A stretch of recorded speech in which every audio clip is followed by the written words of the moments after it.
আমরা ইসরায়েলের কথা শুনেছি। ইসরায়েলি সেনাবাহিনী গাজা উপত্যকায় আমাদের প্যালেস্টাইনি ভাই বোনদের ঘরে ঘরে গিয়ে তল্লাশি করে শিশুদেরকে টেনে হিঁচড়ে বের করে আনি, ইচ্ছে হলে গুলি করে মেরে ফেলে, বন্দি করে নির্যাতন করে অধিকৃত গাজা উপত্যকার কথা শুনেছি। কিন্তু এখন গোপালগঞ্জে কি হচ্ছে? গোপালগঞ্জ বাংলাদেশের একটা জেলা।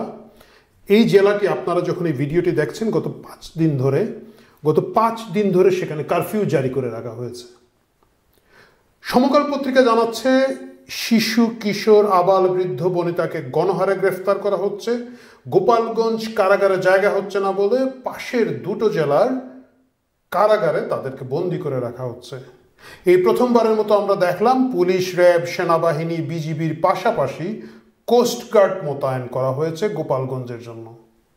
এই প্রথমবার আমরা দেখলাম যুব ক্রীড়া উপদেষ্টা, যার কোনো ধরনের সংশ্লিষ্ট নাই, কোনো অভিজ্ঞতা নাই, কোনো ধরনের এক্সপার্টিস নাই আইন শৃঙ্খলা নিয়ন্ত্রণের জন্য, সে গর্বের সাথে বিশাল স্ক্রিনগুলো সাজিয়ে বসে অ্যাপল জুস খাচ্ছে অথবা অরেঞ্জ জুস খাচ্ছে। সেই জুসটা গ্লাসের ছবির পাশে সে মুচকি হাসছে। ফেসবুকে সেই ছবি দিয়ে আসিফ মোহাম্মদ সজীব ভুইয়া, আমাদের সেই 300 কোটি মারা এপিএস চোরের বস, প্রকাশ্যে হুমকি দিয়ে বলছে গোপালগঞ্জের লোকজন রাতে যাতে বের হতে না হয়, খুব বিশেষ জরুরি প্রয়োজন যাতে ছাড়া কেউ না বের হয়। প্রিয় দর্শক, গাজা উপত্যকার সাথে গোপালগঞ্জের আজকে কোথায় তফাৎ আপনারা আমাকে বলেন? কি এমন ঘটেছে যে আজকে 5 দিন ধরে কারফিউ দিয়ে ঘরে ঘরে তল্লাশি করতে হবে, কোস্টগার্ড নামিয়ে দিতে হবে, এবং পারলে জেনারেল ওয়াকার এবং তার পালিত বা তার বস হোয়াটএভার ডক্টর ইউনুস, তারা দুইজন মিললে পারলো এখানে বিমান বাহিনী নামাতো, সম্ভবত গোপালগঞ্জে বিমানবন্দর নাই বলে ওইটা তারা করতে পারছে না। ঘরে ঘরে নির্যাতন চলছে, অমানবিক নির্যাতন চলছে। গোটা বাংলাদেশ চুপ। গোপালগঞ্জবাসীর দোষ কি? তাদের দোষ হচ্ছে তাদের জেলায় শেখ মুজিবের জন্ম হয়েছিল। তাদের দোষ হচ্ছে তাদের জেলায় মার্চ টু গোপালগঞ্জ ঘোষণা দিয়ে একদল লোক সেখানে গিয়েছে, যেতে চেয়েছে, যাওয়ার আগে ফেসবুকে টানা 5 দিন 7 দিন ধরে ওই জেলার প্রতি বিষোদ্গার করেছে। সেই শেখ মুজিবের কবর ভেঙে ফেলবো, বঙ্গবন্ধুকে বঙ্গবল্টু বলা, অশ্লীল বিভিন্নভাবে হ্যামারান, ওদের একটা নারী সমন্বয়ক বলছে ভেকুর ভাড়া কত, এই ধরনের স্লোগান দিতে দিতে তারা গিয়েছে। মানে যত ধরনের উস্কানি করা যায় উস্কানি দিয়ে তারা গিয়েছে। যাওয়ার পরে সেখানে একটা তথাকথিত জনসভা করেছে। পত্রিকার রিপোর্টে এসেছে 200 লোক। এর মধ্যে তো আপনারা জানেন 100 হচ্ছে আমাদের মতো ক্যামেরা ধরা ইউটিউবার, সেটা আলাদা আলাপ। এবং সেখানে তারপরে যখন কিছু হয় না, আধা ঘন্টা ধরে গোপালগঞ্জের মাটিতে বলে গেলাম মুজিববাদ মুর্দাবাদ, এরকম যত ধরনের উস্কানি এই হাসনাত এবং অন্যান্য সমন্বয়কটা দিয়েছে। দেওয়ার পর যখন গোপালগঞ্জবাসী আর মিনিমাম আত্মসম্মান, মিনিমাম ইজ্জতের কারণে এগিয়ে এসেছে, এবং তখন ফটাফট সেনাবাহিনী 4 জনকে গুলি করে মেরে ফেলেছে। পরবর্তীতে আরেকজন মারা গেছেন। এখন পর্যন্ত আমার যতটুকু জানা 5 জন মারা গিয়েছেন ঘোষিত।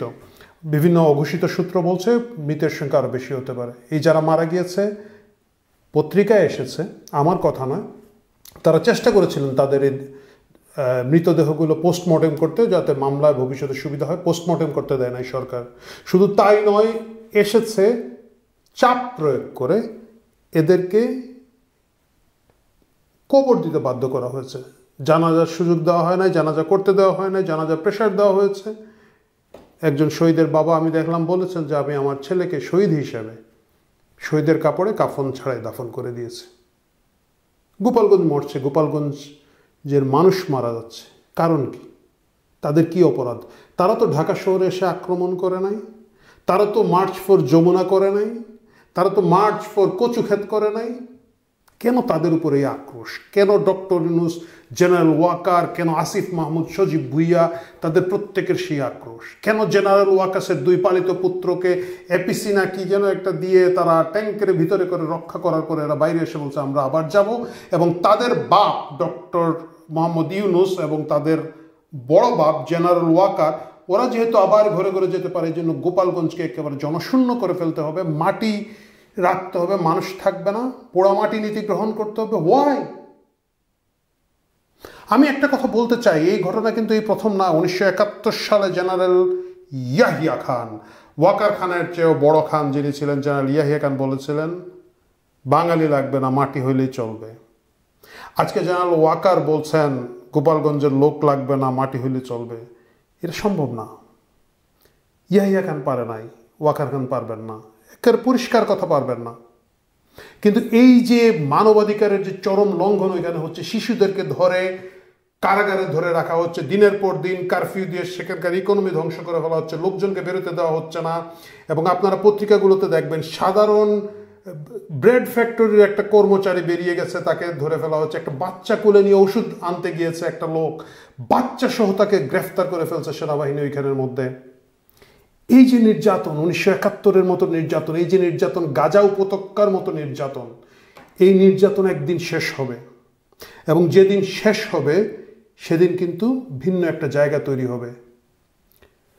গোপালগঞ্জ ঢাকা থেকে অনেক দূরের একটা এলাকা, একটা জেলা। আমি জানি না সেখানকার লোকজন যথেষ্ট ভিডিও আমাদেরকে সরবরাহ করতে পারেন না বলে আমরা ঢাকার যারা সুশীলরা আছেন, ঢাকার যারা লেখক, সাহিত্যিক, কবি, গায়ক, আরও কারা কারা আছেন, তাদের বিবেক জাগ্রত হচ্ছে না।